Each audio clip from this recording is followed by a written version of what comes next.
دوستو السلام علیکم ورحمۃ اللہ وبرکاتہ۔ آج کل ہماری گفتگوؤں، ہماری بات چیت، ہمارے بیانات اور سوشل میڈیا کے مختلف فارموں کی طرف سے حجاب کے تعلق سے بہت ساری باتیں ہمارے سامنے آ رہی ہیں۔ جب ایسی باتیں ہم خاص طور پر سوشل میڈیا پر دیکھتے ہیں تو اس سے دو باتیں بڑی عیاں ہو جاتی ہیں۔ ایک بات تو یہ کہ حجاب کے تعلق سے ہمارے برادران وطن کے اندر بھی بہت ساری غلط فہمیاں پائی جاتی ہیں۔ دوسرے یہ کہ مسلمان خود حجاب کی روح کو نہیں جانتے۔ کوئی برقعے کو حجاب کہہ رہا ہے، کوئی کسی کو حجاب کہہ رہا ہے، کوئی چہرہ ڈھکنے کو حجاب کہہ رہا ہے۔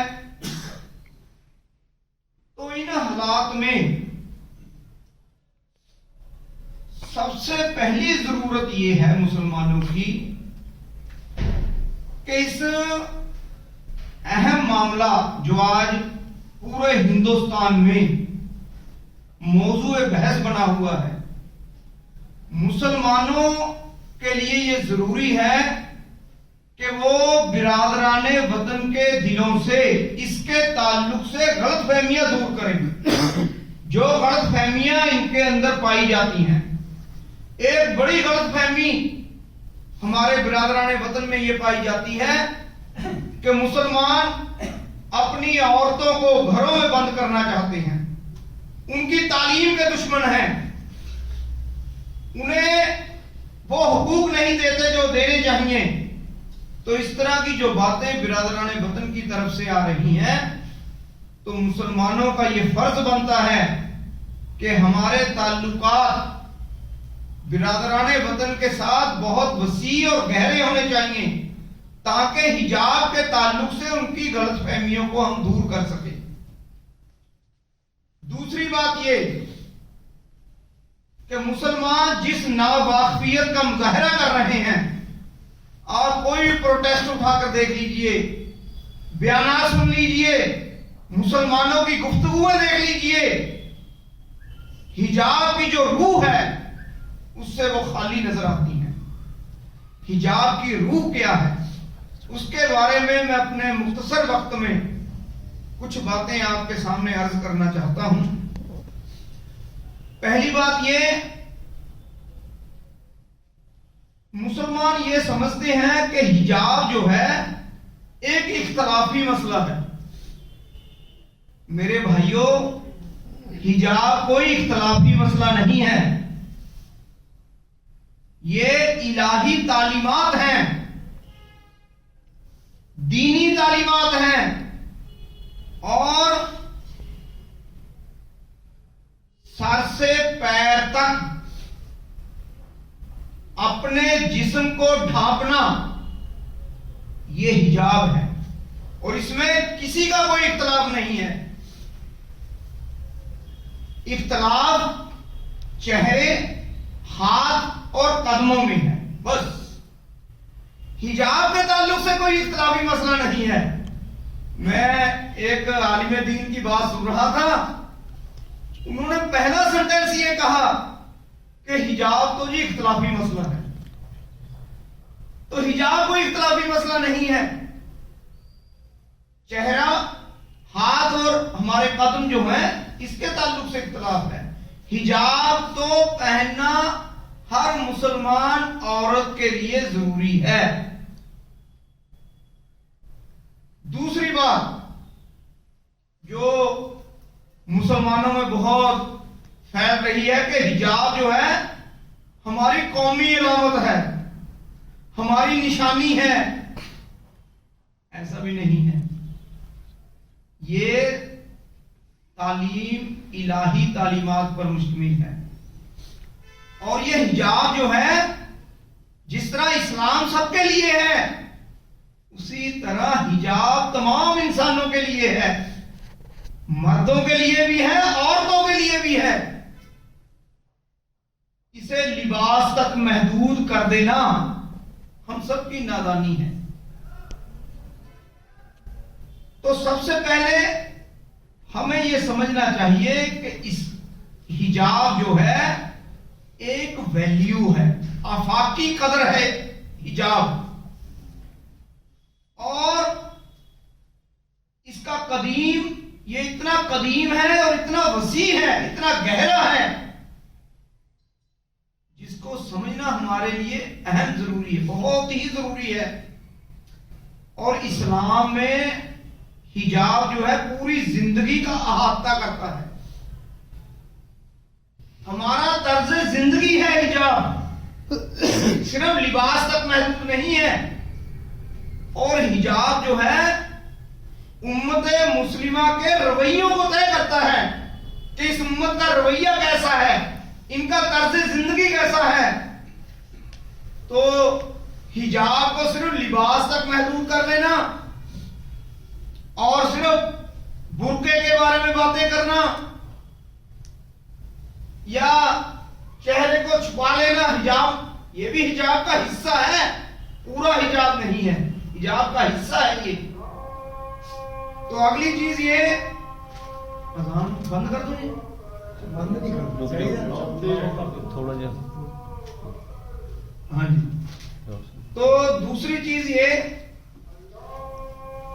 کہ حجاب کی پہلی جو چیز ہے حجاب کے تعلق سے اپنی نگاہوں کو نیچی رکھنا۔ اللہ تعالیٰ نے قرآن مجید میں مردوں اور عورتوں کو دونوں کو حکم دیا ہے کہ اپنی نگاہیں نیچی رکھو۔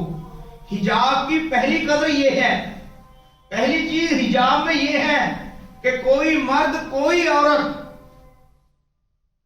اپنی نظروں کو اٹھا کر کسی مرد یا کسی عورت کو نہ دیکھیں، اپنی نگاہوں کو نیچی رکھیں۔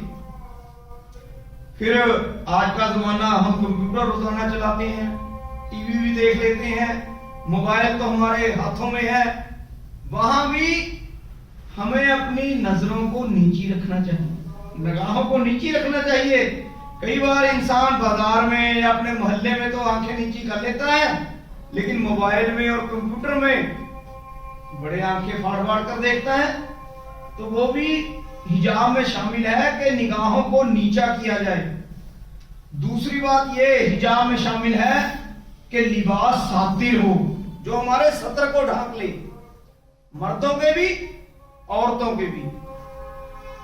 پھر تیسری چیز جو حجاب میں شامل ہے، بڑی اہم ہے، زینت کو ظاہر نہ کریں، اپنی زینت کو عورتیں ظاہر نہ کریں۔ ان کا لباس ہے، ان کی آرائش ہے، ان کا میک اپ ہے، اور اگر برقع بھی زینت والا ہو تو یہ بھی نامطلوب ہے۔ آج عورتیں بڑی فیشنیبل برقعے پہنتی ہیں، بڑی بڑی دکانوں پہ مہنگے مہنگے برقعے خریدتی ہیں تاکہ برقع اچھا لگے، یہ حجاب کے خلاف ہے، نامطلوب ہے یہ زینت والا برقع پہننا، زینت کو ظاہر نہیں کرنا، یہ حجاب میں شامل ہے۔ پھر شادی کی تقریبات ہیں، ہماری بازار ہیں، ہمارے ریسٹورنٹ ہیں، پارک ہیں، ہماری تعلیم گاہیں ہیں، ان سب چیزوں میں زینت کا اظہار نہ کرنا حجاب میں شامل ہے۔ تو تین چیزیں ہو گئی، نگاہوں کو نیچی رکھنا، لباس ساتر پہننا، زینت کو ظاہر نہ کرنا۔ چوتھی چیز، گھروں کا ماحول پردے والا بنانا۔ اگر ہم کسی کے گھر جا رہے ہیں تو ذرا آہٹ دینی چاہیے، بیل کرنی چاہیے، اگر وہ اجازت دیں اندر آنے کی تب ہم اندر جائیں۔ اس طرح کا ہمارے گھروں کا ماحول بننا چاہیے۔ ایسا نہ ہو کہ ہر مرد ہمارے گھر میں جب آ جائے جب چلا جائے، سب کو چھوٹ ہو، کسی وقت بھی آ سکتے ہیں، کسی وقت بھی جا سکتے ہیں۔ تو گھروں کو بھی پردے والا ماحول بنانا چاہیے، یہ حجاب میں شامل ہے۔ اگلی چیز ہے شرمگاہوں کی حفاظت کرنا، اپنی شرمگاہوں کی حفاظت کرنا، یہ بھی حجاب میں شامل ہے۔ اور اس کے لیے یہ ہے کہ بدکاری کے ہم قریب نہ جائیں، جو چیزیں بدکاری کی طرف، زنا کی طرف مائل کرتی ہیں ان سے دور رہیں۔ اور اس میں یہ چیز بھی شامل ہے کہ بچے اور بچیوں کی وقت پر شادی کی جائے، اور شادی کو آسان بنایا جائے، شادی کو تسکین کا مؤثر ذریعہ بنانے کی کوشش کی جائے۔ آج کل اشتہارات، فلمیں، ماڈلنگ کے ذریعے عورت کے حسن کو بہت بڑھا چڑھا کر پیش کیا جا رہا ہے۔ تو ان حالات میں حجاب کے تعلق سے امت مسلمہ کو مثالی امت بننے کی ضرورت ہے۔ ہمارا سماج ایسا ہو، ہمارے محلے ایسے ہوں، ہماری تقریبات ایسی ہوں، ہمارے بازار ایسے ہوں جہاں ہم حجاب کا نمونہ بن جائیں۔ صرف احتجاجات کر لینا یا کبھی حجاب کر لینا، کبھی حجاب کے بغیر گھوم لینا، یہ حجاب کے تعلق سے بہتر چیز نہیں ہے۔ تو یہ 5-6 چیزیں حجاب میں شامل ہیں۔ ہم سب کو اس کی طرف خود بھی متوجہ رہنا چاہیے اور لوگوں کو بھی متوجہ کرنا چاہیے۔ آخری بات میں اپنی بات کر کے بات ختم کروں گا کہ آج ہندوستان میں ہندوتو جو طاقتیں ہیں ان کا ابھار جو ہے وہ شباب پر ہے، اور حجاب کا جو تازہ مسئلہ ہے اس کو بھی ہندو مسلم بنا دیا گیا۔ اور مسلمانوں کی بدقسمتی یہ ہے کہ ہمارے اندر بھی جوابی رد عمل کا رجحان بڑھتا جا رہا ہے کہ ہندو بھائی نے کچھ کہہ دیا تو مسلمان بھی کہے گا، ہندو نے ایسا کہہ دیا مسلمان بھی ایسا کرے گا۔ تو بغیر اجتماعی مشورے اور اجتماعی فیصلے سے کے بغیر احتجاجات کرنا لوگوں کے سامنے اور ان کو موقع دینا کہ وہ الیکشن میں فائدہ حاصل کر سکیں، ہمارے لیے نادانی کی بات ہے۔ تو ری ایکشن نہیں کرنا، ہم نے ریسپانس کرنا ہے۔ ری ایکشن میں جوش ہوتا ہے لیکن مغلوبیت ہوتی ہے، محرومی ہوتی ہے، لیکن جو ریسپانس ہوتا ہے وہ کانفیڈنس پیدا کرتا ہے امت کے اندر، اس میں حکمت ہوتی ہے، اس میں مثبت رویہ ہوتا ہے۔ تو ان حالات میں ہمیں حکمت سے کام لیتے ہوئے مثبت رویہ اختیار کر کے حجاب کے تعلق سے برادران وطن کی ہم غلطیاں دور کریں اور مسلمانوں کے اندر حجاب کی اثر روح پیدا کرنے کی کوشش کریں۔ اللہ تعالیٰ سے دعا ہے کہ اللہ تعالیٰ ہم سب کو حجاب کی جو اثر روح ہے اس کو سمجھنے کی توفیق عطا فرمائے۔ وآخر دعوانا ان الحمد للہ۔